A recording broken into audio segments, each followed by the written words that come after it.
ஆண்டவராகிய தேவனுடைய ராஜ்யத்தின் சுவிசேஷத்தை இன்று நாம் பார்க்க போகிறோம். தேவனுடைய ராஜ்யத்தை பற்றி இன்று நம்ம ஆண்டவருடைய நாமத்தை மகிமைப்படுத்த போகிறோம்.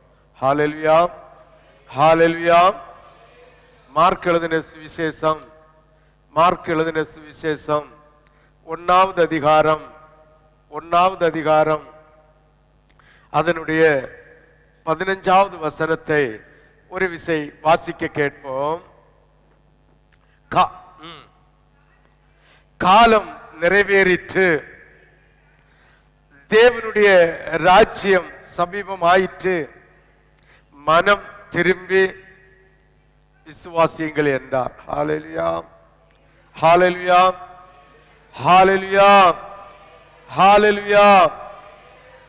தேவனுடைய ராஜ்யம் சமீபமாயிற்று, தேவனுடைய ராஜ்யம் சமீபமாயிற்று, காலம் நிறைவேறிற்று, தேவனுடைய ராஜ்யம் சமீபமாயிற்று. ஆதலால் மனம் திரும்பி சுவிசேஷத்தை விசுவாசியுங்கள் என்று சொல்லுகிறார். ஹல்லேலூயா, ஹல்லேலூயா. காலம் கடைசி. இன்று உலகத்தில் நடக்கிற ஒவ்வொரு காரியங்களையும் நாம் பார்ப்போமானால் நிச்சயமாகவே காலம் கடைசி என்பதை நாம் அறிந்திருப்போம், தெரிந்திருப்போம் என்பதை நான் கர்த்தருக்குள் விசுவாசிக்கிறேன். இந்த காலம் கடைசி ஆகப்படியினால் கர்த்தருடைய சுவிசேஷத்தை விசுவாசியுங்கள் என்று நமக்கு சொல்லுகிறார். கர்த்தருடைய சுவிசேஷம் என்றால் மனுஷனுடைய சுவிசேஷம் அல்ல, மனுஷனுடைய ஆலோசனை அல்ல, மந்திரவாதியின் ஆலோசனை அல்ல, எந்த ஒரு ஊழியக்காரனுடைய ஆலோசனையும் அல்ல. கர்த்தருடைய சுவிசேஷம் என்கிற வசனத்தை விசுவாசியுங்கள் என்று அவர் நமக்கு கற்றுத்தருகிறார். கர்த்தருடைய சுவிசேஷத்தை விசுவாசியுங்கள், அப்பொழுது நீயும் நானும் நம்முடைய வீட்டாரும் தேவனுடைய ராஜ்யத்திலே பிரவேசிக்க அது நமக்கு உறுதுணையாய் இருக்கும் என்று ஆண்டவராகிய தேவன் சொல்லுகிறார். காலம் சமீபமாயிற்று, இதோ கர்த்தருடைய வருகை அது சீக்கிரம்.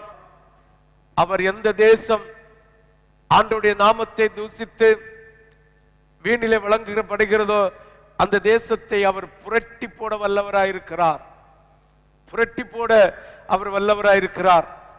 அவருடைய சுவாச காற்று புரட்டி போடுகிறது, மழை தண்ணி புரட்டி போடுகிறது, அவருடைய மூச்சு காற்று பூமியை அதிர செய்கிறது. பாருங்கள், எந்த விஞ்ஞானம் இருந்தாலும், எந்த ஆயுதப்படை இருந்தாலும், எந்த சக்திகள் இருந்தாலும், எந்த பலவான்கள் இருந்தாலும், எவ்வளவுதான் கோடிக்கணக்கில் சம்பாதித்து வைத்திருந்தாலும் கர்த்தருடைய கோபத்தை கட்டுப்படுத்த ஒருவனாலும் முடியாது. அவருடைய கோபத்தை கட்டுப்படுத்த வேண்டும் என்றால் அவருடைய சுவிசேஷம் என்கிற வசனத்தை விசுவாசித்தால் அதை கட்டுப்படுத்தலாம். நினிவே பட்டணமும் வலதுகைக்கும் இடதுகைக்கும் வித்தியாசம் தெரியாத ஒரு தேசமாக, சாப பாவங்கள், ஓரின சேர்க்கைகள், அக்கிரமங்கள், விக்கிரகத்துக்கு பலியிடுகள் தங்களுடைய பிள்ளைகளை விக்கிரகத்திற்கு பலி கொடுக்கிறது, இப்படிப்பட்ட சாபமான வாழ்க்கை வாழ்ந்ததை கண்டு ஆண்டவராகிய தேவன் எரிச்சல் விட்டு யோனாவை அந்த தேசத்திற்கு அனுப்பினார். கடைசி ஒரு தீர்க்கதரிசியாக அந்த தேசத்துக்கு அனுப்பினார். பாருங்கள், அவருடைய எரிச்சல் கோபம் மாறுவதற்கு அந்த தேசத்து ஜனங்கள் அத்தனை பேரும், அந்த ராஜா முதல் அடிமட்ட வேலை செய்கிற ஒரு மனுஷன் வரைக்கும், அந்த மனுஷனுடைய வீட்டில் இருக்கிற, ராஜாவுடைய அரண்மனையில் இருக்கிற மிருக ஜீவன்கள் வரை ஒரு சொட்டு தண்ணி கூட நாவல் வைக்காமல் தங்களை தாழ்த்து பணிந்து ரெட்டெடுத்து சாப்பல்ல உட்கார்ந்து ஆண்டவரை நோக்கி கூப்பிட்டார்கள். ஆண்டவருடைய கோபம் எரிச்சல் மாறிவிட்டது. இதுதான் நம்முடைய வீட்டுக்கு எதிராக, நம்முடைய சரீரத்துக்கு எதிராக, நம்முடைய சூழ்நிலைக்கு எதிராக ஆண்டவருடைய கோபம் மாறுவதற்கு நாம் நடந்திருக்கலாம், நாம் திரிந்திருக்கலாம், நாம் உடுத்திருக்கலாம், நாம் அலங்காரம் செய்திருக்கலாம். ஆனாலும் அவர் நம் மீது படுகிற கோபத்தை மாற்ற வேண்டுமானால் ஒன்றே ஒன்று, அவருடைய வசனத்திற்கு கீழ்ப்படிந்து, அவருடைய வார்த்தைக்கு கீழ்ப்படிந்து, அவருடைய சுவிசேஷத்திற்கு கீழ்ப்படிந்து விசுவாசிப்போமானால் நிச்சயமாகவே எந்த மனுஷனுக்கு எதிராக வருகிற இயேசப்பாவுடைய கோபம் அது மன உருக்கம் உள்ளதாய் மாறுமாம், மன உருக்கம் உள்ளதாய் மாறுமாம். அந்த தேசத்து ஜனங்கள், அந்த நினிவே பட்டணத்து தேசத்து ஜனங்கள் தன்னை தாழ்த்தி கர்த்தருடைய சமூகத்திலே தாழ்த்தி ரெட்டெடுத்து ஆண்டவருடைய மன்னிப்பு கேட்டு ஆண்டவருடைய சமூகத்திலே முகங்குப்புற விழுந்தது நிமித்தம் நினிவே பட்டணம் கவிழ்த்து போடவில்லை. ஆனாலோ இந்த வயநாடு கைவிழ்த்து போடப்பட்டிருக்கிறது. பாருங்கள், 11ஆம் தேதி நாளைக்கு நினைக்கிறேன் 55 கிலோமீட்டர் வேகத்துல நம்ம கன்னியாகுமரி மாவட்டத்துல கடல் காற்று வீசப்படுகிறதாக செய்தியில நேற்று சொன்னார்களாம். சிந்தித்து பாருங்கள், ஒரு 20 கிலோமீட்டர் 30 கிலோமீட்டர் கூட வேகத்தில் வந்தா கன்னியாகுமரி மாவட்டத்தையும் கவிழ்த்து போட அவர் வல்லவராயிருக்கிறார். ஹல்லேலூயா, ஹல்லேலூயா, ஹல்லேலூயா. எத்தனை கோபுரங்கள் கட்டி வைத்திருந்தாலும், எத்தனை மாடிகள் கட்டி வைத்திருந்தாலும், எத்தனை கோட்டைகள் கட்டி வைத்திருந்தாலும் அவருடைய கோபத்துக்கு முன்னால் ஒன்றுமே இருக்க முடியாது. பாருங்கள், ஆண்டவராகிய தேவன் தம்முடைய ஜனங்களுக்காக அவர் எதையும் செய்ய வல்லா இருக்கிறார். நினிவே பட்டணத்தை போல கவிழ்க்க நினைத்தாலும் ஆண்டவர் மனதுருகிற தேவன், அவர் மன இரக்கம் உள்ள தேவன், அவர் மன இரக்கத்தோடு நம்மை பாதுகாக்கிற தேவன். அவ்வாறு பாதுகாக்க வேண்டுமானால் அவருடைய சுவிசேஷத்தை விசுவாசியுங்கள். சுவிசேஷம் என்றால் மனுஷனுடைய சொந்த சுயனால பேசப்படுகிற தீர்க்க தரிசனங்கள் அல்ல, வார்த்தைகள் அல்ல. இயேசுவுடைய வசனம் என்கிற சுவிசேஷத்தை விசுவாசியுங்கள். அப்பொழுது நாமும் நம்முடைய வீட்டாரும் பாதுகாக்கப்படுவோம். ஹல்லேலூயா, ஹல்லேலூயா. எரிகோ கோட்டையை சற்று சிந்தித்து பாருங்கள். இந்த வயநாடை போல நல்ல செழிப்புள்ள ஏரியா, நல்ல டூரிஸ்ட் ஏரியா, நல்ல ஒரு வசதி படைத்த ஒரு ஏரியா எரிகோ கோட்டை. யாரும் உள்ள நுழைய முடியாது. வாசல் பூட்டப்பட்டது. யாருமே உள்ள இருந்து வெளியில வரல, யாருமே உள்ள வெளியில உள்ள போக முடியாது. அவ்வளவு அரணாக கட்டப்பட்ட எரிகோ கோட்டை உடைந்த ஸ்டைல் ஒண்ணுமில்ல. கொஞ்சம் ஆட்கள் அந்த கோட்டையை சுற்றி வந்தார்களாம். ஒரு நாள் ஒரு தடவை, 2ஆவது நாள் 2 தடவை, 3ஆவது நாள், கடைசி 7ஆவது நாள் 7 தடவை சுற்றி வந்தார்களாம். கோட்டை ஆட்டோமேட்டிக்கா இடிந்து விழுந்தது. யார் இடித்தது? எவ்வளவோ பெரிய பாறாங்கற்கள் கொத்த கற்களால் வைத்து யாருமே இடிக்க முடியாது என்கிற ஆணவத்தோடு, யாருமே தவிர்க்க முடியாது என்கிற சிந்தனையோடு, யாருமே ஒன்று செய்ய முடியாது என்கிற கௌரவத்தோடு அந்த கோட்டையை கட்டி வைத்திருந்தார்களாம். அந்த கோட்டை சுக்கு நூறாய் போனதாம். ஒரு இடம் அப்படியே நவுண்டி கீழே வந்ததாம். சிந்தித்து பாருங்கள். வெளியில இருந்து இந்த கோட்டையை தள்ளிவிட்டால் கோட்டைக்கு உள்ளால் போய் விழுமாம். ஆனால் அந்த கோட்டைக்கு வெளியில கற்கள் வந்து விழுந்தலாம். அந்த கோட்டைக்கு வெளியில விழுந்த கற்களின் மேலே நடந்து அந்த கோட்டைக்குள்ளே தேவ மக்கள் போவதற்கு ஏற்ற வண்ணமாக அது அந்த கற்கள் கடந்ததாம். அவர்கள் உள்ளும் புறமும் தீக்கரையாக்கி விட்டார்கள். ஹல்லேலூயா, ஹல்லேலூயா. இந்த உலகத்துல நான் சம்பாதித்து விட்டேன், நான் ஆசீர்வாதமாயிருக்கிறேன், நான் கோட்டைகளை கட்டி விட்டேன், எங்கள் தேசம் மகிமையான தேசம், எங்களுடைய வீடு மகிமையான வீடு என்று இரு மாப்படைகளுடைய குடும்பங்களிலும் கர்த்தருடைய எரிச்சல் வரும். அதை நாம் மாற்ற வேண்டுமானால் தன்னை தாழ்த்தி இயேசுவின் சுவிசேஷத்தை விசுவாசியுங்கள். இயேசுவின் வசனம் என்கிற சுவிசேஷத்தை விசுவாசியுங்கள். அப்பொழுது நீயும் உன் வீட்டாரும் உன் தேசமும் உன் சபையும் பாதுகாக்கப்படும் என்பது கர்த்தருடைய வார்த்தை. காலம் சமீபத்து வந்து விட்டது. தேவனுடைய ராஜ்யம் இதோ அருகாமையில் வந்திருக்கிறது. ஹல்லேலூயா, ஹல்லேலூயா, ஹல்லேலூயா.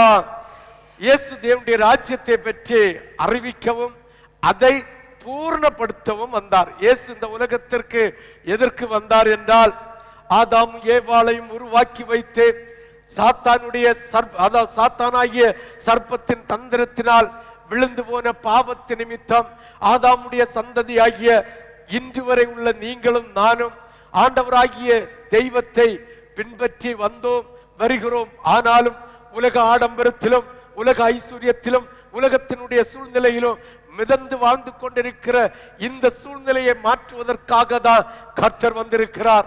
தேவனுடைய ராஜ்யத்தை குறித்து பிரசங்கம் பண்ண ஆண்டவராகிய இயேசு வந்தார். அவர் பிரசங்கம் பண்ணினார். அவருடைய வேலை வந்தது.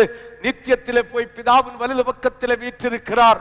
இன்று அதவரை போல அநேக ஆத்துமாக்களை எழுப்பி இன்று தேவனுடைய ராஜ்யத்தை பற்றிய சுவிசேஷத்தை பிரசங்கித்துக் கொண்டிருக்கிறார்கள்.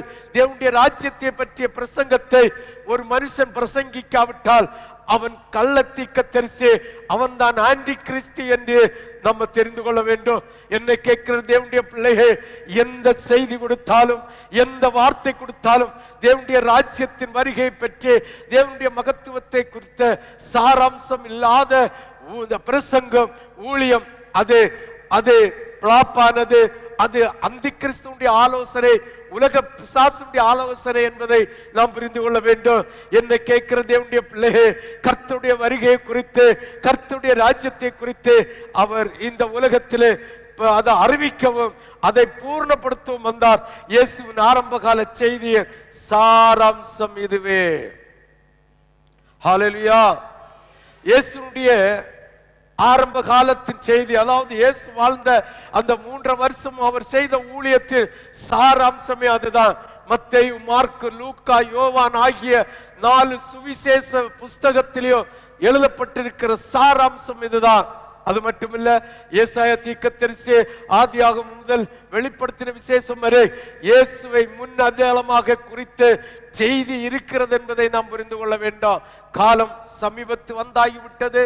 மனம் திரும்புங்கள், மனம் திரும்புங்கள், கர்த்தருடைய கோபம் பற்றி எறிய போகிறது என்று ஆண்டவராகிய தேவன் எச்சரித்திருக்கிறார். சிந்தித்து பாருங்கள், யோசித்து பாருங்கள். சம்பாத்தியம் எங்கே? பணம் எங்கே? ஆசீர்வாதம் எங்கே? ராத்திரி 2 மணிக்கு தூங்கினவர்கள் விடிய காலம் எழுந்திருந்த போது ஒன்றையும் காணவில்லை. சம்பாத்தியத்தை காணவில்லை, உறவினர்களை காணவில்லை, அம்மாவை காணவில்லை, அப்பாவை காணவில்லை, பிள்ளையை காணவில்லை, யாரையும் காணவில்லை. அப்படியே மண்ணோடு மண்ணாய் புதைந்து போனார்களாம். ஹல்லேலூயா. காலம் சமீபத்து என்பதற்கு இது அடையாளம். ஒரு கொரோனா அடையாளம், ஒரு யோகி அடையாளம். உத்தரப்பிரதேசத்திலே அதாவது தேசத்தில் அங்கங்கே நடக்கிற அடையாளங்களை நாம் பார்க்கும்போது ஆண்டவர் சொன்ன வசனம் நிறைவேறிக் கொண்டிருக்கிறது. காலம் கடைசி, அவருடைய ராஜ்யம் சீக்கிரமாக வரப்போகிறது. இதனால் கர்த்தருடைய சுவிசேஷம் என்கிற வசனத்தை விசுவாசியுங்கள், நம்புங்கள், ஏற்றுக்கொள்ளுங்கள். ஹல்லேலூயா, ஹல்லேலூயா. மத்தேயு எழுதின சுவிசேஷம் 4வது அதிகாரம் 17வது வசனம். மத்தேயு 4:17 ஒரு விசை வாசிக்க கேட்போம். அன்று முதல் இயேசு, மனம் திரும்புங்கள், பரலோக ராஜ்யம் சமீபித்திருக்கிறது என்று பிரசங்கிக்க தொடங்கினார். ஹல்லேலூயா, ஹல்லேலூயா. இயேசு பிரசங்கித்த பிரசங்கம் அதுதான். அவருடைய சாராம்சம் சுகம் கொடுத்தார், விடுதலை கொடுத்தார், அப்பம் கொடுத்தார், இறைச்சி கொடுத்தார், மீன் கொடுத்தார், ஆசீர்வாதத்தை கொடுத்தார். இதெல்லாம் ஆண்டவருடைய பிள்ளைகளை தன்வசப்படுத்துவதற்காக, நயங்காட்டு பயிலடிப்பதற்காக, ஆண்டவருடைய சமூகத்தை புசிப்பதற்காக, தேவனுடைய ராஜ்யத்தில் பிரவேசிப்பதற்காக ஜனங்கள் எந்த எதிர்பார்ப்பில் இருந்தார்களோ அதை கர்த்தர் செய்தார். ஹல்லேலூயா, ஹல்லேலூயா. விடுதலை கேட்டவர்களுக்கு விடுதலை கொடுத்தார். பிசாசின் போராட்டம் மாறுவதற்கு கேட்டவர்களுக்கு அதை மாற்றி கொடுத்தார். ஆசீர்வாதத்தை கேட்டவர்களுக்கு ஆசீர்வாதத்தை கொடுத்தார். அப்பத்தை கேட்டவர்களுக்கு அப்பத்தை கொடுத்தார். மீனை கேட்டவர்களுக்கு மீனை கொடுத்தார். காடையை கேட்டவர்களுக்கு காடை கொடுத்தார். வீடை கேட்டவர்களுக்கு வீடை கொடுத்தார். ஆஸ்தியை கேட்டவர்களுக்கு ஆஸ்தியை கொடுத்தார். எதற்காக? இயேசுவினால் செய்ய முடியும். என்னால் உங்களுக்கு இந்த ஆறுதலை எல்லாம் தர முடியும், சமாதானத்தை எல்லாம் தர முடியும், சந்தோஷத்தை எல்லாம் தர முடியும் என்கிற விசுவாசத்தை கொள்வதற்காக அவர் தந்தார், அவர் கொடுத்தார். என்பதில் எந்த சந்தேகமும் இல்லை. எதற்காக கொடுத்தார்? என்னால் இதை செய்ய முடியும் என்பதை உங்களுக்கு உணர்த்தி தந்து தேவனுடைய ராஜ்யத்துக்கு உங்களை கூட்டி சேர்க்க என்னால் முடியும் என்பதை விசுவாசிப்பதற்காக அவர் இந்த அடையாளங்களையும் அற்புதங்களையும் நமக்கு செய்திருக்கிறார். இந்த அடையாளங்களையும் அற்புதங்களையும் பெற்ற நாம் அவருடைய ராஜ்யத்தை பற்றிய சுவிசேஷத்தை விசுவாசிக்காவிட்டால், அவருடைய ராஜ்யத்தை பற்றிய வசனங்களை விசுவாசிக்காவிட்டால், அந்த பரிதாபம் இந்த உபவாச பண்டிகையின் மகிமையான நாளிலே கர்த்தருடைய வருகையின் கர்த்தருடைய ராஜ்யத்தை குறித்து சுவிசேஷத்தை வசனத்தை யார் ஏற்றுக்கொள்கிறார்களோ அவர்கள் பாக்கியவான் என்று வேதம் நமக்கு சொல்லுகிறது. மத்தேயு எழுதின சுவிசேஷம் 4வது அதிகாரம் 17வது வசனத்தை ஒரு விசை கூட வாசிக்க கேட்போம். அது முதல் இயேசு மனம் திரும்புங்கள், அது முதல் இயேசு மனம் திரும்புங்கள், பரலோக ராஜ்யம் சமீபத்தில் இருக்கிறது என்று பிரசங்கிக்க தொடங்கினார். ஹல்லேலூயா, ஹல்லேலூயா, ஹல்லேலூயா. ஆதி காலத்துல கர்த்தருடைய அந்த 3 வருஷ ஊழியத்துல அவருடைய அற்புதம் அடையாளம் அதெல்லாம் அது ஒரு பக்கம். அவருடைய சுவிசேஷ செய்தி மனம் திரும்புங்கள் என்கிற செய்தி தான். ஹல்லேலூயா. இன்று மனம் திரும்புங்கள் என்கிற செய்தியை கேட்பதற்கு இன்று அரிதாகிவிட்டது. அதை கேட்கிறதே எங்கேயோ ஒன்று கேட்டது போல ஒரு சூழ்நிலையை உருவாக்கி பிசாசு வைத்து விட்டான். தேவனுடைய நீதி, அதாவது அவருடைய ராஜ்யம் வருகிறது என்றால் அவருடைய நீதியை நிறைவேற்ற வேண்டும், அவருடைய நீதியில் நாம் நடக்க வேண்டும். அப்பொழுதுதான் தேவனுடைய ராஜ்யத்தில் நாம் பிரவேசிக்க முடியும். அவருடைய நீதியின் மேல ஒரு பசி தாகம் இருக்க வேண்டும், அவருடைய நீதி மேல ஒரு பசி இருக்க வேண்டும். பணம் சம்பாதிக்க வேண்டும் என்கிற ஒரு பசி இருக்கிறது போல, சொத்து சம்பாதிக்க வேண்டும் என்கிற ஒரு பசி இருக்கிறது போல, நகைகளை உண்டு பண்ண வேண்டும் என்கிற ஒரு பசி இருக்கிறது போல, குடும்பத்தில் பிள்ளைகளை ஆசீர்வாதமாக வைக்க வேண்டும் என்கிற ஒரு பசி இருக்கிறது போல, ஆண்டவருடைய ராஜ்யத்தை குறித்து அவருடைய நீதியை குறித்து ஒரு பசித்தாகம் இருக்க வேண்டுமா? ஹல்லேலூயா, ஹல்லேலூயா, ஹல்லேலூயா. முட்டில பசி உள்ளவை எந்த ஒரு காரியத்தையும் அவன் சரிபட செய்ய மாட்டான். ஹல்லேலூயா. ஒரு நிலத்தை விற்கிறவனாயிருந்தாலும் சரிதான், இல்ல ஒரு ஆகாரத்தை வாங்க போறவனாயிருந்தாலும் சரிதான், அவனுக்கு முட்டில பசி இருந்தால் வயிற்றுக்கேற்ற ஆகாரத்தை நல்ல காசு கொடுத்து வாங்க மாட்டான். அவன் எதையாவது இழக்க நேருமானால் இழக்க மாட்டான். ஏனென்றால் அவனுக்கு வயிற்றுல பசி இல்லை, முட்டில தான் பசி இருக்கு. வயிற்றுல பசி இருந்தாதான் அவனுக்கு தேவைகள் பெருகும். அதனால் எதையும் அவர் இழக்க, ஆகாரத்திற்காக எதையும் இழக்க அவன் ஆயத்தப்படுவான். அதே போல ஆண்டவருடைய ராஜ்யத்தை குறித்த நீதியை குறித்த பசி தாகம் உள்ளவராய் இருக்க வேண்டும். அது ஆண்டவர் சொன்னார், தாகம் உள்ளவர்களே வாருங்கள் என்னிடத்தில், இலவசமாய் தண்ணீரை மோந்து கொள்ளுங்கள், இனி ஒரு காலம் தாகம் உண்டாகாத ஜீவ நதியை பருகுங்கள் என்று அவர் கூப்பிட்டார். சிந்தித்து பாருங்கள், யோசித்து பாருங்கள். பசித்தாகம் இருக்க வேண்டும். அவருடைய ராஜ்யத்தையும் அவருடைய நீதியும் குறித்து நமக்கு பசித்தாகம் இருக்க வேண்டும். ஹல்லேலூயா, ஹல்லேலூயா, ஹல்லேலூயா. மத்தேயு எழுதின சுவிசேஷம் 6வது அதிகாரம், மத்தேயு எழுதின சுவிசேஷம் 6வது அதிகாரம் 30 முதல் 34 வரை ஒரு விசை வாசிக்க கேட்போம். ஒவ்வொரு வசனங்களாக 30 முதல் 34 வரை.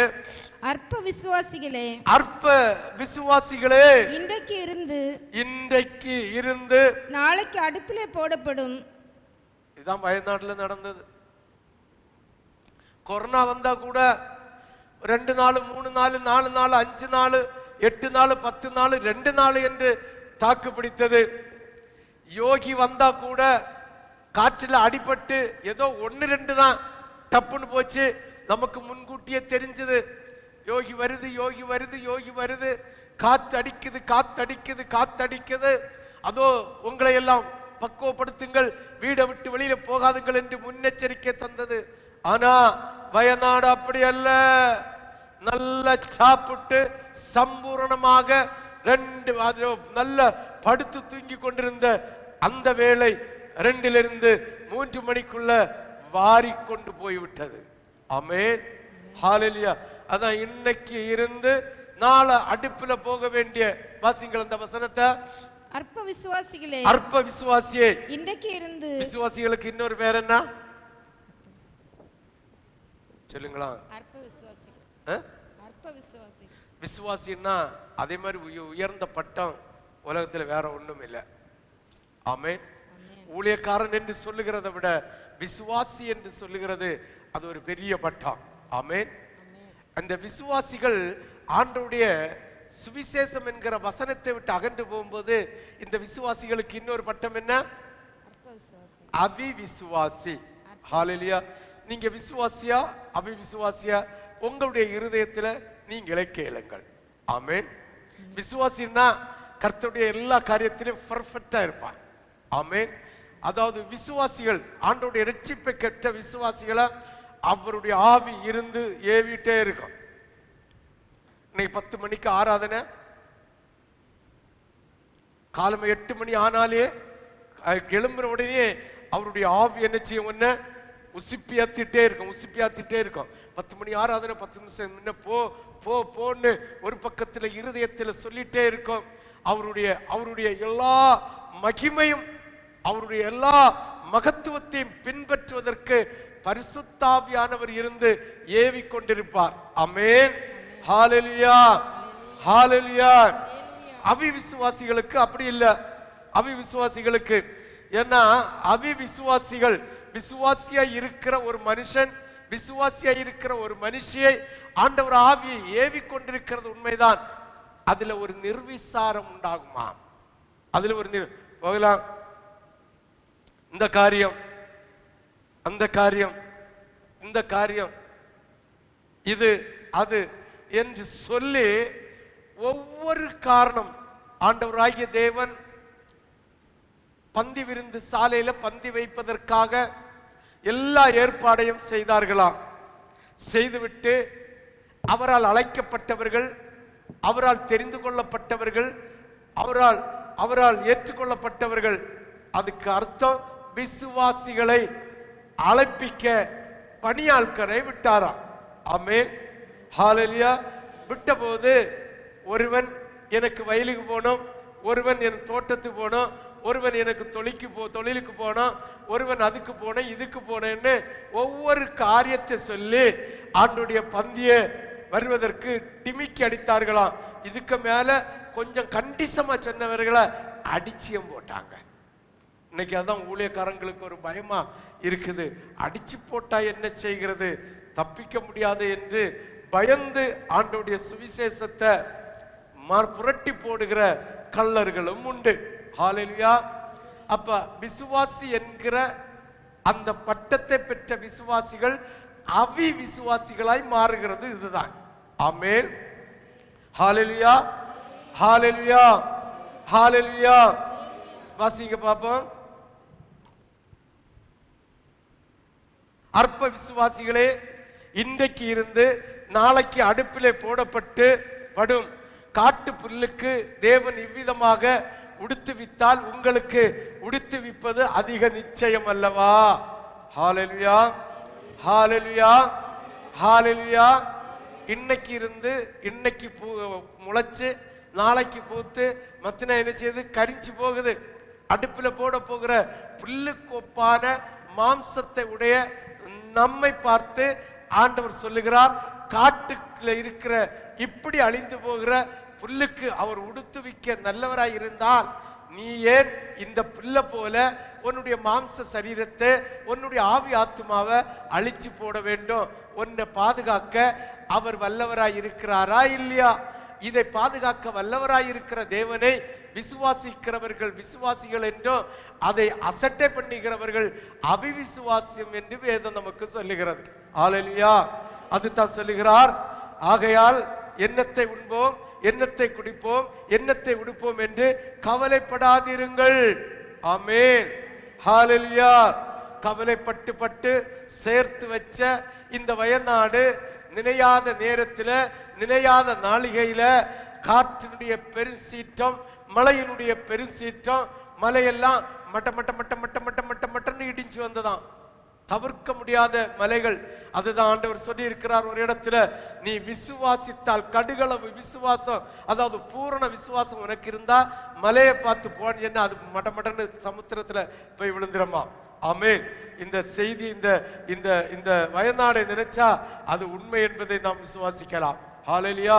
எப்பேற்பட்ட மலை, பாறை, மரம் எல்லாம் மட்ட மட்ட மட்ட மட்ட மட்ட மட்ட மட்டன்னு இடிஞ்சு வந்துதான். ஹல்லேலூயா, ஹல்லேலூயா, ஹல்லேலூயா. சிந்தித்து பாருங்கள்.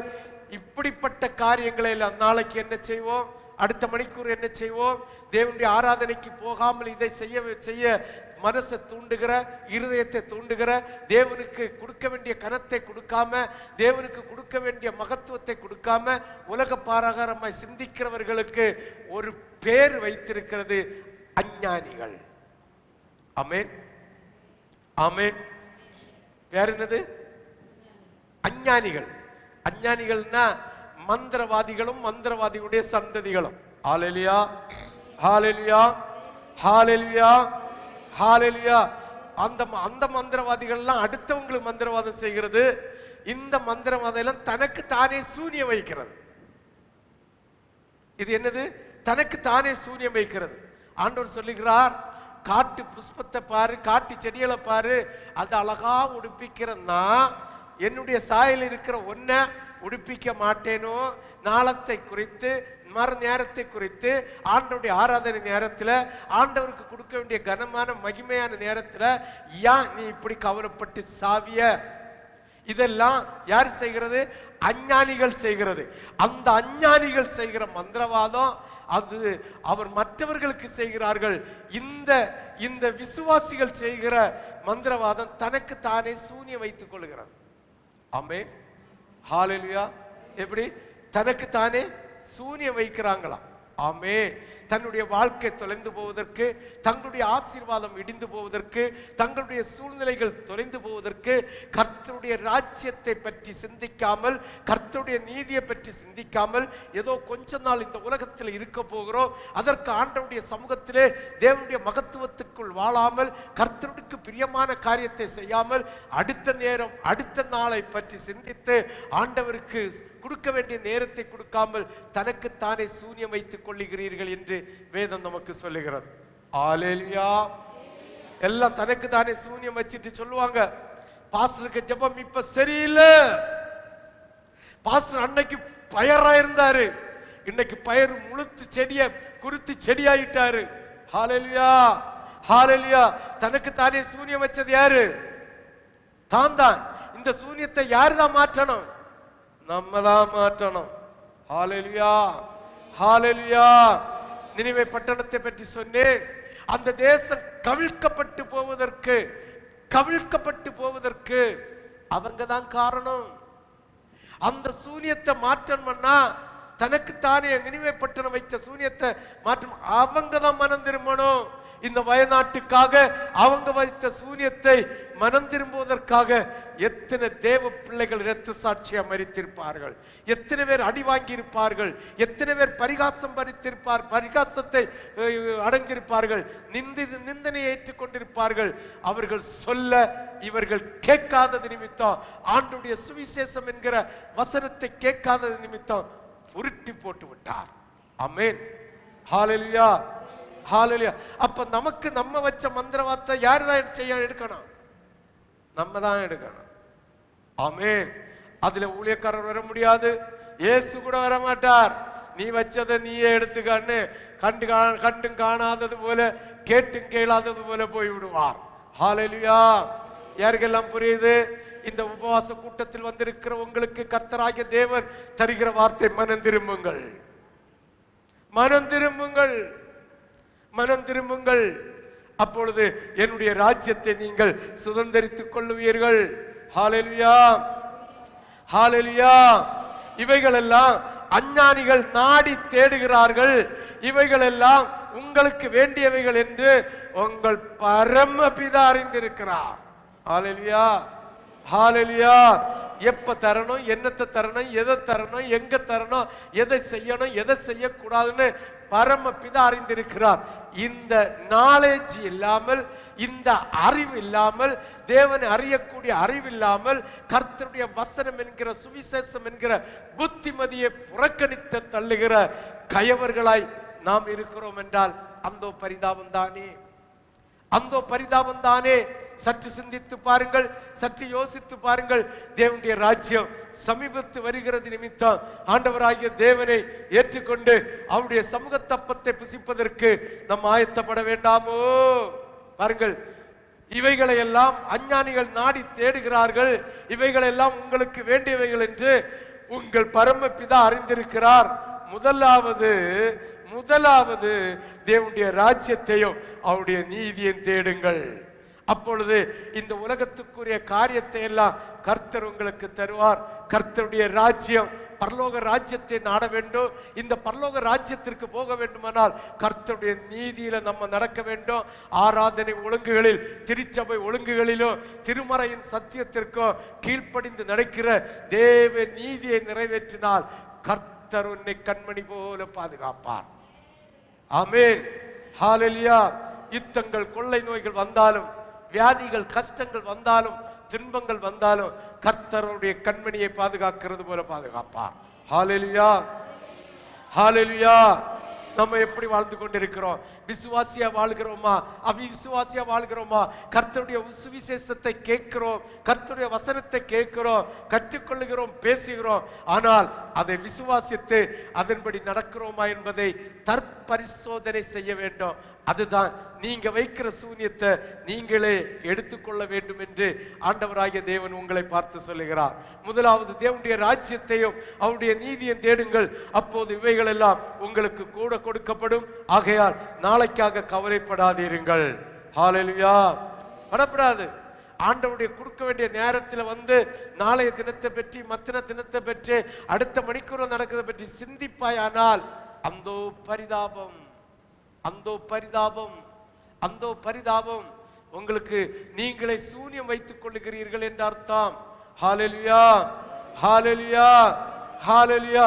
உங்களுக்கு நீங்களே சூனியம் வைத்துக் கொள்ளுகிறீர்கள் என்று அர்த்தம். அவர் சொல்லுகிறார், ஆகையால் நாளைக்காக கவலைப்படாதீர்கள், நாளைய தினம் தன்னுடையவைகளுக்காக கவலைப்படும், அந்தந்த நாளுக்கு அதன் பாடு.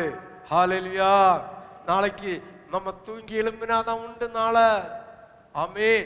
தூங்கி எழும்பாம இருந்தா பரலோகத்துக்கு தேவனுடைய ராஜ்யத்துக்கு போமா என்கிற கவலை ஒன்னை சூழ்ந்து கொள்ள வேண்டும், அந்த சிந்தனை ஒன்னை சூழ்ந்து கொள்ள வேண்டும். எழுந்திருச்ச பிறகு நாளையை பற்றி பார்த்துக்கொள்ளலாம் என்கிற சிந்தனை இருக்க வேண்டும். நம்ம அப்படி அல்ல, நம்ம அப்படி அல்ல.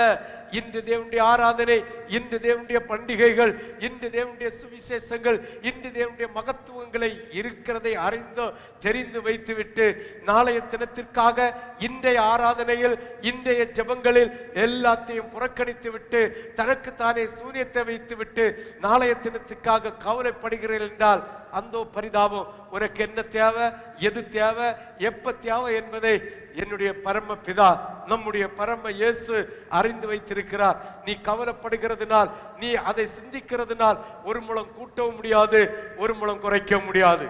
ஹல்லேலூயா, ஹல்லேலூயா, ஹல்லேலூயா. அப்ப ஆண்டவருடைய ராஜ்யத்தை குறித்தும், ஆண்டவருடைய வசனத்தை, அதாவது ஆண்டவருடைய நீதியை குறித்தும் பசித்தாகம் உள்ளவர்களாய் இருக்க வேண்டும். பசித்தாகம் இல்லாவிட்டால் நிச்சயமா எந்த சுவிசேஷமும் மண்டையில யாராது, எந்த வசனமும் மண்டையில யாராது. அதன்படி நடக்க மாட்டோம், அதன்படி உடுக்க மாட்டோம், அதே மாதிரி நம்முடைய வாழ்க்கையை அமைத்துக் கொள்ள மாட்டோம் என்பதில் எந்த சந்தேகமும் இல்லை. ஹல்லேலூயா. விசுவாசிக்கிறவங்க மட்டும் 2 கரங்களையும் வானத்துக்கு நேரம் உசத்தி 3 அல்லேலூயா சொல்லலாமே. ஹல்லேலூயா, ஹல்லேலூயா, ஹல்லேலூயா, ஹல்லேலூயா. நம்ம இயேசு நல்லவர். ஆமென். பசித்தாகம் இல்லாம தேவனுடைய ராஜ்யத்தை, தேவனுடைய மகிமையை புசிக்கலாம், பருகலாம் என்றால் முடியாத காரியம். பசி இருந்தாதான் என்ன செய்வோம்? என்ன செய்வோம்? சாப்பிடுவோம். தாகம் இருந்தாதான் என்ன செய்வோம்? தண்ணி கொடுப்போம். ஆண்டவருடைய சுவிசேஷத்தின் மேல, அதாவது ராஜ்யத்தின் மேல, சுவிசேஷம் என்கிற நீதியின் மேல பசித்தாகம் உள்ளவன் பாக்கியவான். ஆமென். ஹல்லேலூயா, ஹல்லேலூயா. இப்படிப்பட்ட பசித்தாகம் பழைய ஏற்பாட்டு காலத்துல நிறைவேற்றம் இருந்து, புதிய ஏற்பாட்டு காலத்தில் நிறைவேற்றி இருந்து, பழைய ஏற்பாட்டு காலத்துல ஒரு மனுஷனை பற்றி பார்ப்போம், புதிய ஏற்பாட்டு காலத்துல ஒரு மனுஷனை பற்றி பார்ப்போம். ஹalleluya, ஹalleluya, ஹalleluya. இப்படிப்பட்ட பசித்தாகம் மோசேயிடம் இருந்தது. மோசேயிடம் இருந்தது. மோசே ஜனங்களை வழிநடத்தி கொண்டு வருகிறான். எப்படி? அடிமைதனத்தின், சாபத்தின் அடிமைதனத்தின், எகிப்தின் அடிமைதனத்தில் வாழ்ந்து கொண்டிருந்த பிள்ளைகளை 10 அற்புதங்களை, அடையாளங்களை, 10 விதமான அடையாளம் அற்புதங்களை எல்லாம் நடத்தி கடைசியில தலைச்சம்பிள்ள சங்காரத்தை செய்து சமுத்திரத்துக்கு இந்த கரைக்கு கொண்டு வரான். கொண்டு வரும்ப என்ன செஞ்சாருன்னு தெரியுமா? தேவன் என்ன செஞ்சாருன்னு தெரியுமா? அவ்வளவு பொன்னையும் வெள்ளியையும் உடைமைகளையும் வஸ்திரங்களையும் அந்த ஜனங்களை திருடிட்டு வரல. என்ன செய்யல? திருடிட்டு வரல, திருடிட்டு வரல. நீ தலை சாய்க்கப்படாது, தலை நிமித்தச்சுகள். திருடிட்டு வரல. என்ன செய்யல? திருட்டு வரல. அவங்களை கொடுத்து விட்டு எப்ப நீங்க போயிட்டா போதும். சில வீட்டுல அண்ணன் தம்பி ஒரு 5 பேர் 6 பேர் 4 பேர் 3 பேர் இருந்தா எதெങ്കിലും ஒருத்தை குடைச்சல் உண்டு பண்ணிட்டே இருப்பான். மற்றவங்க பார்த்தேன்னு இவனுக்கு கொடுத்து அனுப்பி வச்சிருவோம், நமக்கு என்ன செய்யணும்? தலைவலி தீரணும் என்று சொல்லுகிறது போல இவங்களுடைய குடைச்சல் அவங்களுக்கு தாங்க முடியல. எங்கும் கூக்குரல் சத்தம், ராமா தேசம் பூரா எங்கும் கூக்குரல் அழுக சத்தம் கேட்கிறது போல கேட்கிறது. ஆமென், ஹalleluya, ஹalleluya. இத கண்டு எல்லாத்தையும் வாரி கொடுத்துட்டாங்க. வந்துட்டாங்க கடலுக்கு இக்கரைக்கு வந்து அப்படியே நடந்து வந்துட்டே இருக்கிறோம். இவங்க பாருங்க, அடிமைதனத்தின் பாலையும் அடிமைதனத்தின் ஆகாரமும் அடிமைதனத்தின் வைக்கலையும் அடிமைதனத்தின் காரியத்தையும் கண்ட இவங்களுக்கு இப்ப பொன்னையும் வெள்ளியையும் நல்ல வஸ்திரத்தையும் கண்ட உடனே அவர்களுக்கு இதயத்தில் என்ன வந்துட்டு? ஒரு வீராப்பு வந்துட்டு வந்த உடனே எல்லாத்தையும் குணுக்காட்டம் காதாணியாட்டம் அப்படியே அணிஞ்சாங்களாம். இந்த இடம் எத்தனாவது அதிகாரத்தில் இருக்கு? 33. இன்னைக்கு ஜனங்களுக்கு நம்ம சுவிசேஷம் சொல்லும் போது இதெல்லாம் ஞாபகத்தில் இருக்கணும். 33வது அதிகாரத்தில் இருக்கு. அவர்களை பார்த்து ஆண்டவர் சொன்னாராம், நான் இவங்களை எல்லாம் கொன்னு போட போறேன், இவங்களை எல்லாம் கொன்னு போட போறேன், தீத்து கட்ட போறேன். வாசிங்க 33வது அதிகாரம் 3ல இருந்து 5 வரை வாசிங்க. ஆனாலும் உங்களை கொன்னு போடாதபடிக்கு நான் உங்கள் முன்னால, இந்த இடத்துல ஒரு சின்ன ரகசியம் கர்த்தர் ஞாபகப்படுத்துகிறார். பாருங்க, ஆண்டவர் கூட வந்தாதான் உபத்திரவம், அவர் வரலைங்க பிரச்சனையே இல்லை. எந்த வீட்டுல கர்த்தர் இருக்கிறாரோ அந்த வீட்டுல பிரச்சனை தான். ஆண்டவர் இருக்கிற இடம் ஆண்டவருக்குரிய இடம். ஆண்டவர் தங்குற வாசஸ்தலம் நம்முடைய சரீரம், நம்முடைய வீடு. அவர் இருக்கும்போது அவருக்கு பிரியமில்லாத ஏதாவது செய்தால் உடனே தண்டிக்க அவர் சித்தம் உள்ளவராயிருக்கிறார். ஆமே. ஏனென்றால் இங்கு மட்டும் இல்லை அவர் நம்மோடு இருக்கிறது, பரலோகத்திலும் நம்மோடு இருக்கிறது அவன். ஆமென், ஹalleluya. இப்ப அவர் நம்மோடு நடத்தாவிட்டால், ஒரு சபையில் அவர் இருக்காவிட்டால், ஒரு வீட்டில் அவர் இருக்காவிட்டால், டோன்ட் வரி, ஒரு ப்ராப்ளமும் இல்லை. சொல்லும் இல்ல, அவன் திருடுறா, அவன் கொள்ளையடிக்கிறான், அவன் வட்டிக்கு கொடுக்கிறான், அவன் பலிசைக்கு வாங்குறான், அவன் அநியாயம் செய்கிறான், அவன் அக்கிரமம் செய்ய, அவன் நாளுக்கு நாளாய் பெருத்து கொண்டே போகிறான். நான் எதுவும் செய்யல, ஒரு அநியாயம் செய்யல, அக்கிரமம் செய்யல, ஆனா எனக்கு தான் உபத்திரவம் வந்து கொண்டே இருக்கு. உனக்கு உபத்திரம் வர காரணம் உன்னுடைய வழி சரியில்லாதது நிமித்தம், ஆண்டவர் உன்னோடு இருக்கிறது நிமித்தம். ஆமென். ஆண்டவர் உன்னோடு இல்லாம இருந்தா நீ எப்படி போனாலும் கட்டிட மாட்டார். அதுதான் அந்த வசனத்துல சொல்றாரு, நான் உங்களோடு வரமாட்டேன். ஏன்னா நான் வந்தா நீங்க செய்த அநியாயத்துக்கு, இந்த பெருமைக்கு, இந்த ஆடம்பரத்துக்கு ஒரு நிமிஷத்துல ஒண்ணுங்களை என்ன செய்ய போறேன்? கொன்னு போடுவேன். அதனால மோசே சொல்றாரு, மோசே நீ கூட்டிட்டு வந்த ஜனங்களை நீ கூட்டிட்டு போ, நான் போறேன். பாருங்க, சொல்லிட்டா போனோம் இயேசுவுக்கு. இந்த இடத்தை நல்லா சிந்திக்க பார்ப்போம். மோசையை விழிச்சு, மோசை பாரு நான் போறேன் சொல்லணுமா? அவர் எழும்பி போவதானே செய்யணும், எழும்பி போவதானே செய்யணும். ஏன் சொல்லுகிறார்? அழைத்த மோசையையும் தெரிந்து கொண்ட ஜனங்கள் மீது அவர் வைக்கிற பாசம், அவர் வைக்கிற நேசம். ஒரு எச்சரிப்பை கொடுக்கிறார். மோசே, நீ கூட்டிட்டு வந்த ஜனங்கள் காலாணிகளையும் மூக்காணிகளையும் ஆரங்களையும் கடகங்களையும் தாயத்துகளையும் கட்டி கொண்டிருக்கிறார்கள். அவர்களை நான் கூட வந்தா அவைகளை கொண்டு போடுவேன், அதனால் நான் போறேன். ஆமே. மோசே சொல்லுகிறான், அவனுக்கு பசித்தாகம், தேவனுடைய நீதி மேல பசித்தாகம். அவன் சொல்லுகிறான், ஆண்டவரே அப்படி அல்ல. வாசிங்க 4-5 வாசிக்க. துக்கமான இவ்வார்த்தைகளை, துக்கமான இவ்வார்த்தைகளை ஜனங்கள் கேட்டபோது ஒருவரும் தங்கள் ஆபரணங்களை போட்டுக் கொள்ளாமல் துக்கித்துக் கொண்டிருந்தார்கள். ஏனென்றால் பாருங்கள், இதுதான் கர்த்தருக்கு பிரியமான காரியம். இதுதான் கர்த்தருக்கு பிரியமான காரியம். ஹல்லேலூயா. எப்பொழுது ஆண்டவருடைய சுவிசேஷம் வருகிறதோ, எப்பொழுது கர்த்தருடைய வார்த்தை வருகிறதோ, அப்போதே அதற்கு கீழ்ப்படுகிறது கர்த்தருக்கு பிரியமான காரியம். கர்த்தர் அதை ஏற்றுக்கொள்வார், கர்த்தர் அதை மகிமைப்படுத்துவார். கர்த்தர் மகத்துவமாக இருந்து செயல்பட வல்லவராயிருக்கிறார். ஹல்லேலூயா, ஹல்லேலூயா, ஹல்லேலூயா. இது மோசேயிடம் ஆண்டவர் சொல்லுகிறார்.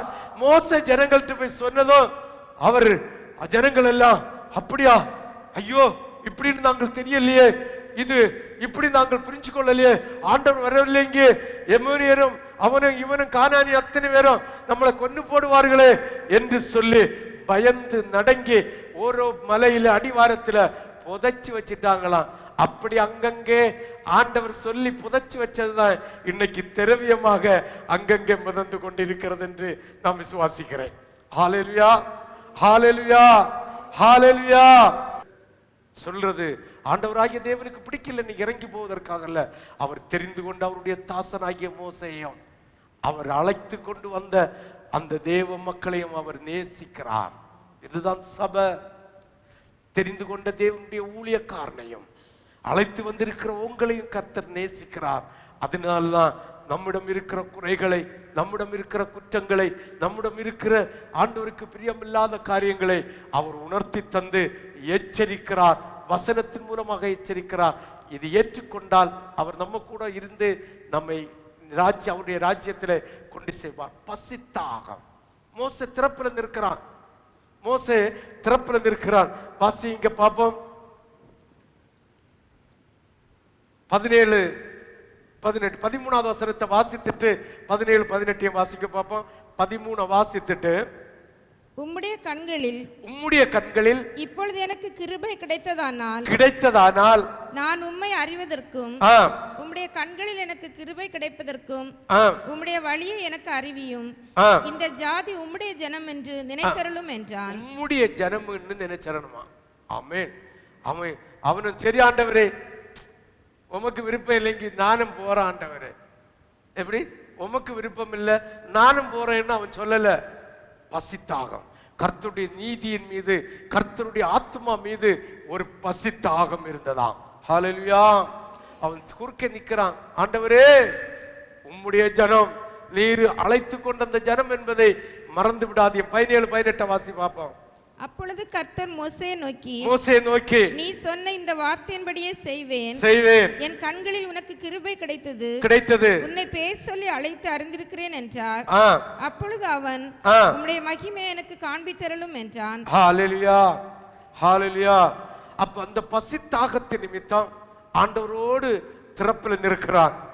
நாமும் ஆண்டவருடைய சமூக தப்பத்தை புசிப்பதற்கு, ஆண்டவருடைய ஜனங்களுக்காக ஆத்தும ஆதாயம் செய்ய அவர் நம்மை அழைத்திருக்கிறார். ஹல்லேலூயா, ஹல்லேலூயா. இந்த பசித்தாகம் இல்லாவிட்டால் தேவனுடைய ஜனங்கள் மீது, ஆத்துமாக்கள் மீது பரிதபிக்கக்கூடிய சூழ்நிலை உண்டாகாது என்பதை புரிந்து கொள்ள வேண்டும்.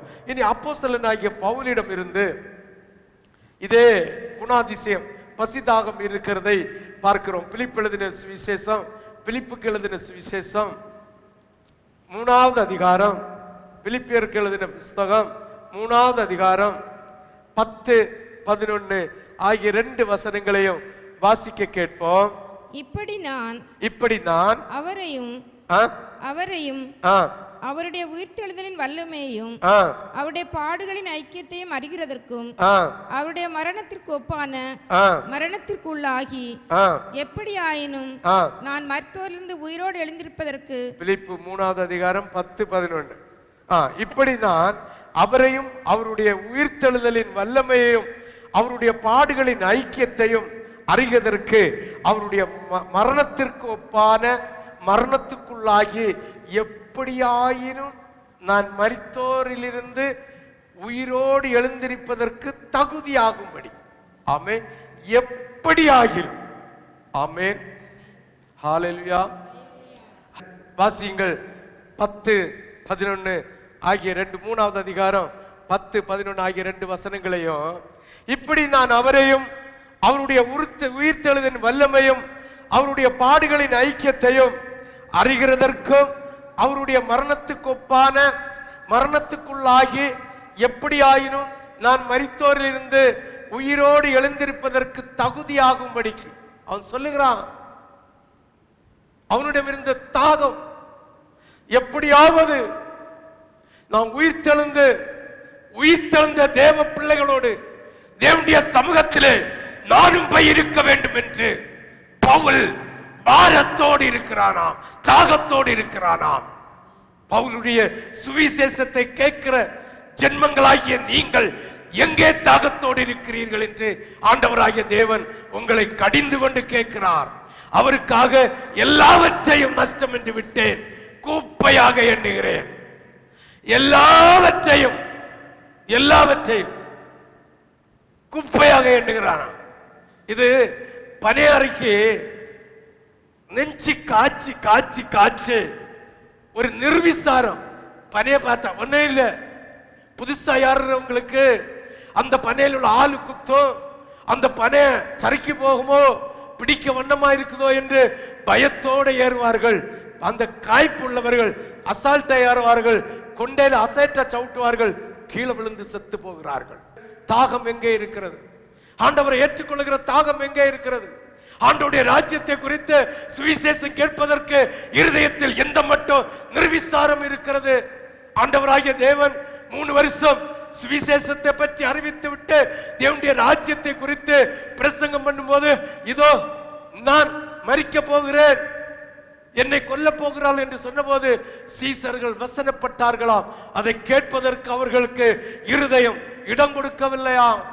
தேவனுடைய ராஜ்யத்தை சுவிசேஷத்தை அறிவதற்கு இருதயத்தில் தாகம் இல்லாமல் இருந்தால் அந்தோ பரிதாபம், அந்தோ பரிதாபம், அந்தோ பரிதாபம். பிலிப்பு சொல்லுகிறார், உம்முடைய ராஜ்யத்தில் உயிர்த்தெழுதல்ல நானும் உயிர்த்தெழுந்து உம்மோடு இருப்பதற்கு எல்லாவற்றையும் குப்பையாக எண்ணுகிறேன், எல்லாவற்றையும் நான் விட்டு விடுகிறேன் என்று சொல்லுகிறான். தாகம், தேவனுடைய நீதியை குறித்து ஒரு தாகம், தேவனுடைய சுவிசேஷத்தை குறித்து ஒரு தாகம், தேவனுடைய வசனத்தை குறித்து ஒரு தாகம். நேற்றைக்கு தான் சுத்திகரிப்பு ஆராதனையில கர்த்தர் கிருபையா பேசினாரே. உணர்வுள்ள இருதயம் எங்க? செத்த மாடுகளை போல, செத்த மிருகத்தை போல கேட்கிறோம். விட்டு விடுகிற ஜென்மங்களாய் இருப்பதற்கு கர்த்தர் ஒரு மனவாட்டி சபையை உங்களுக்கு தந்திருக்கிறார். என்னை கேட்கிற தேவ மக்களே, அந்த பரிதாபம் வயநாடு கன்னியாகுமரி மாவட்டத்தில் நடந்து விடக்கூடாது. ஒரு நீதிமான் 5 நீதிமான் இந்த அழிப்பீரோ என்று சொன்னபோது நோ என்று சொல்லி போனார். அந்த வயநாட்டிலே எத்தனை பேர் தேவனுக்கு பிரியமாய் இருந்திருப்பார்கள் என்பதை சிந்தித்து பார்க்க வேண்டும். இந்த கன்னியாகுமரி மாவட்டத்திலே நம்முடைய சபையிலோ நீதிமான்களா இல்லாவிட்டால் எங்கே இருக்க போகிறார்கள்? எங்கே இருக்க போகிறார்கள்? சிந்தித்து பாருங்கள், யோசித்து பாருங்கள்.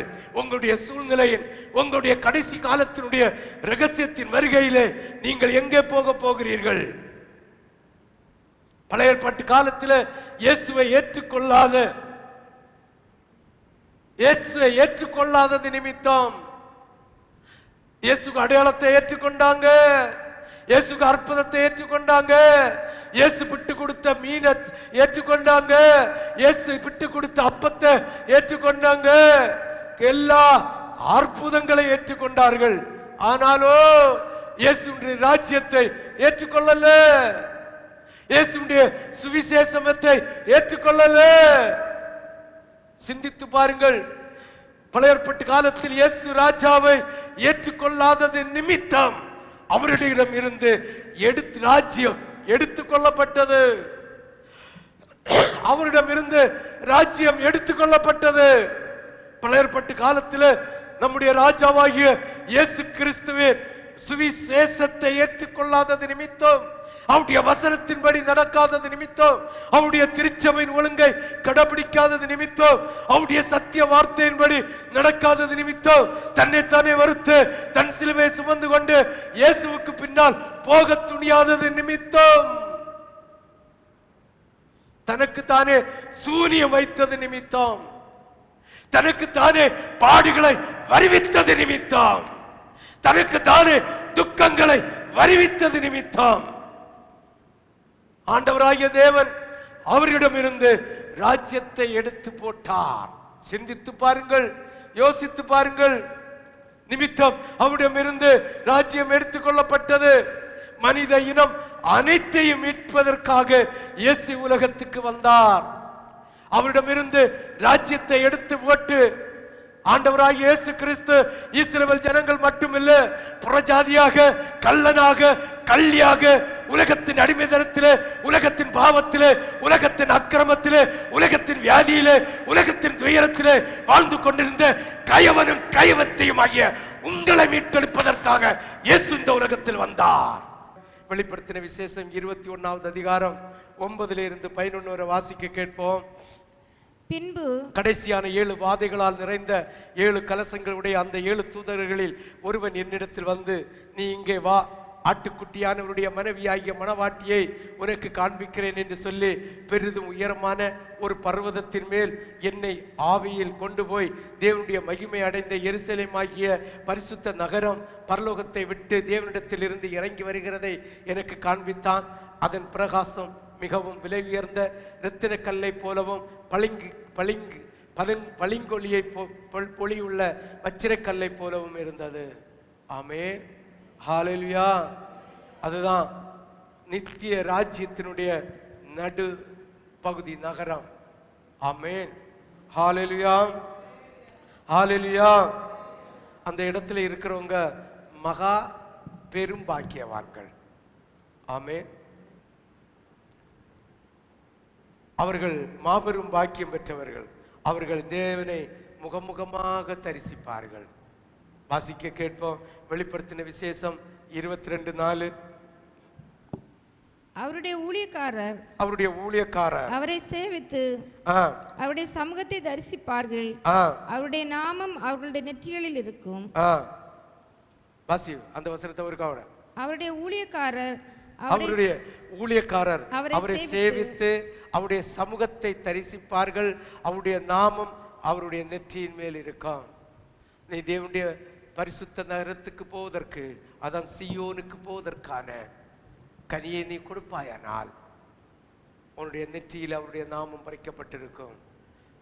66 முத்திரை என்கிற நாமம் அல்ல, அது நரகத்தில் போய் வரக்கூடிய முத்திரை. இது தேவனுடைய சீயோனுக்கு போகிற முத்திரை.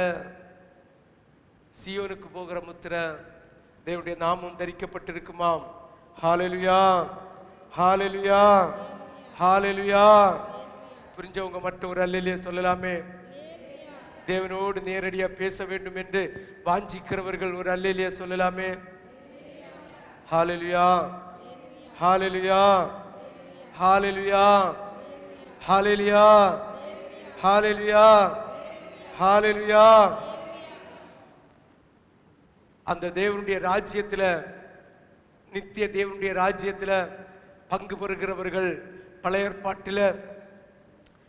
பாட்டில் தெரிந்து கொள்ளப்பட்ட பிள்ளைகளும் புதிய பாட்டில் தெரிந்து கொள்ளப்படுற பிள்ளைகளும் அங்கு வீற்றிருப்பார்களா.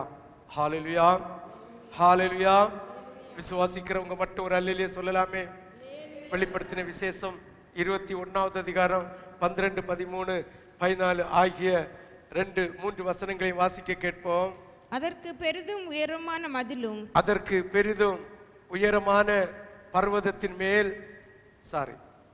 பெரிதும் உயரமான மதிலும், அதற்கு பெரிதும் உயரமான மதிலும், கிழக்கே 3 வாசல்களும், வடக்கே 3 வாசல்களும், தெற்கே 3 வாசல்களும், மேற்கே 3 வாசல்கள் ஆக 12 வாசல்களும் இருந்தன. வாசலின் அருகே 12 தூதர்கள் அந்த வாசல்களின் மேல் இருந்து இஸ்ரவேல் சந்ததியாராகிய 12 கோத்திரங்களுடைய நாமங்கள் எழுதப்பட்டிருந்தன. நகரத்தின் மதிலுக்கு 12 அஸ்திபார கற்கள் இருந்தன. அவைகள் மேல் ஆட்டுக்குட்டியானவருடைய 12 அப்போஸ்தலரின் 12 நாமங்களும் பதிக்கப்பட்டிருந்தன. அங்கு வீற்றிருக்கிறவர்கள் 12 கோத்திரத்தை உடையவர்களுடைய சந்ததிகளும் 12 அப்போஸ்தலர் வழிப்படி 12 அப்போஸ்தலருடைய உபதேசத்தின்படி கட்டப்பட்டவர்கள் மட்டுமே அவருடைய நித்திய ராஜ்யத்தில் சேர்க்கப்படும். நீ எங்க போற? ஹல்லேலூயா, ஹல்லேலூயா. கடைசியில் ஆண்டவர் வார்த்தை தந்து வச்சிருந்தார். இந்த பாக்கியத்தை பெற, இந்த பாக்கியத்தை நாம் பெற்றுக்கொள்ள ஆவியானவரின் கிரியைகளையும் ஆலோசனைகளையும் நாம் விழிப்புடன் இருக்க வேண்டும். இந்த பரம எருசலேமில் பாருங்கள், 12 கோத்திரங்களுடைய நாமத்தை தரிக்கப்பட்ட 12 அப்போஸ்தலர்களுடைய நாமத்தை தரிக்கப்பட்ட அந்த தேவனுடைய எருசலேம் நகரத்தில், அந்த சீயோன் பர்வதத்தில் நீயும் நானும் போக வேண்டுமானால் பரிசுத்த ஆவியானவருடைய ஆலோசனைகளையும் வேதத்தினுடைய சத்தியங்களையும் அவருடைய உபதேசங்களையும் கடைபிடிக்கிறவர்களாய் இருந்து அந்த ராஜ்யத்துக்கேற்ற கனி கொடுக்கிறவர்களாய் இருந்தா மட்டும் போக முடியும், இல்லாவிட்டா போக முடியாது. யோசித்து பாருங்கள். ரோமர் 8, அன்றியும் மாம்சத்துக்குள் நடக்கிறவர்கள் மாம்சத்துக்குரியவர்களை சிந்திக்கிறார்கள். மனசாட்சி அற்று தேவன் உனக்கு விடுதலை தந்ததை, அவர் சிந்தப்பட்ட இரத்தத்தினால் உன் பாவம் கழுவப்பட்டதை, அவருடைய இரத்தத்தினால் உனக்கு சமாதானம் தந்ததை விட்டு மாம்ச சிந்தையோடு நடக்கிறீர்கள் என்பதை ஆண்டவராகிய தேவன் இங்கு உனக்கு சுட்டி காட்டுகிறார். அன்றைய மாம்சத்தின்படி நடக்கிறவர்கள் மாம்சத்துக்குரியவர்களை சிந்திக்கிறார்கள், ஆவியின்படி நடக்கிறவர்கள் ஆவிக்குரியவர்களை சிந்திக்கிறார்கள். நீ ஆவிக்குரிய கர்த்தருடைய பரிசுத்த ஆவியை உண்மையா பெற்று அபிஷேகம் பெற்றிருந்தால் ஆவிக்குரிய சிந்தனை வரும். ஆவிக்குரிய சிந்தனை வந்தா ஆவிக்குரிய சபையின் அந்த ஆவிக்குரிய சபையினுடைய ஒழுங்குக்கு கீழ்ப்படிவ, ஆவிக்குரிய சபையில வசனத்தை சொல்லி தரும்போது அந்த உபதேசத்துக்கு கீழ்ப்படிவ. இல்லாவிட்டால் நிச்சயமா கீழ்ப்படிய முடியாது. நீ மாம்சத்துக்குரிய சிந்தனையில் இருந்தா நிச்சயமா முடியாது. ஆவிக்குரிய சிந்தனை இருந்தா மட்டும்தான் முடியும். தேவனுடைய ராஜ்யத்துக்கேற்ற கனி கொடுக்க முடியும். தேவனுடைய ராஜ்யத்துக்கேற்ற கனி கொடுக்க முடியும், இல்லாவிட்டால் கனி கொடுக்க முடியாது. பாருங்கள், மாம்ச சிந்தை மரணம். நீ இப்ப சிந்திக்கிற சிந்தை மரணம். இந்த உலகத்துக்குரிய சிந்தை மரணம். ஆண்டவருடைய கூட்டங்களை புறக்கணித்து விட்டு வேலை கிடைக்காது, வேலைக்கு நீ நமக்கு கிடைக்காது, அவங்க ஏதாவது சொல்லிடுவார்களோ என்று ஆண்டவருடைய நாமத்தை விளங்கி கொண்டிருக்கிற உனக்கு ஆத்ம மரணம்.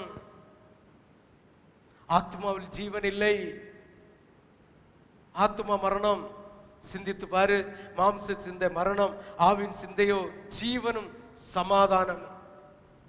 ஆவிக்குரிய சிந்தனை எடுத்து ஆவிக்குரிய முடிவெடுத்து ஆவிக்குரிய வாழ்க்கை வாழ்ந்தால் அவனுக்கு ஜீவனும் உண்டு, சமாதானமும் உண்டு. மாம்ச சிந்தை மரணம். அக்கினியும் கந்தகம் எரிகிற கடலில் பங்கடைவார்கள்.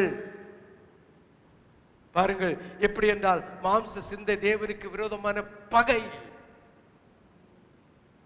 நீ உலகத்தில் சிந்திக்கிற சிந்தனை உன்னுடைய ஆஸ்தியை பெருக்குவதற்காக, உன்னுடைய செல்வ வளர்ச்சிக்காக, உன்னுடைய செல்வத்துக்காக நீ சிந்திக்கிற சிந்தனை மாம்ச சிந்தை. ஆண்டவராகிய தேவன் உனக்கு சுகத்தை தந்து வேதனையை மாற்றி மரணத்தை மாற்றி உன்னுடைய பிள்ளைகளுடைய பிள்ளைகளை ஆசீர்வதிக்கும்படி சிலுவையில சிந்தப்பட்ட இயேசுவை நீ மறுதலிக்கிறாய் என்ற அர்த்தம். மாம்ச சிந்தை தேவனுக்கு விரோதமான பகை. உன்னை மீட்டெடுத்த தெய்வத்திற்கு பகை. மாம்ச சிந்தை மரணம், ஆவியின் சிந்தையோ ஜீவனும் சமாதானமும். எப்படி எனில் மாம்ச சிந்தை தேவனுக்கு விரோதமான பகை. அது தேவனுடைய நியாய பிரமாணத்துக்கு கீழ்ப்படிய கூடாமலும் இருக்கிறது. மாம்சத்துக்கு உட்பட்டவர்கள் தேவனுக்கு பிரியமாய் இருக்க மாட்டார்கள்.